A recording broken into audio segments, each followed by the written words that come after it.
सांगलीत उभारला जाणार 100 फुटी भगवा ध्वज। राम मंदिर चौकात कामाला सुरुवात। ध्वज व चौक सुशोभीकरणासाठी 20 लाखांचा निधी मंजूर। सांगली राम मंदिर चौकात 100 फुटी भगवा ध्वज उभारण्याच्या कामाला सुरुवात झाली आहे। याबरोबर चौकाचे देखील सुशोभीकरण केले जाणार आहे। यासाठी 20 लाखांचा निधी मंजूर झाला आहे।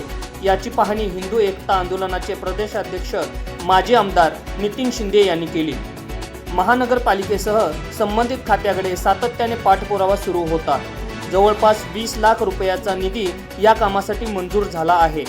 यामध्ये ध्वज आणि चौक सुशोभीकरणाचा असा समावेश आहे। अयोध्या येथे प्रभू श्रीराम मंदिर लोकार्पण सोहळा झाला। त्या दिवशी या कामाचे सांगलीत भूमिपूजन करण्यात आले होते।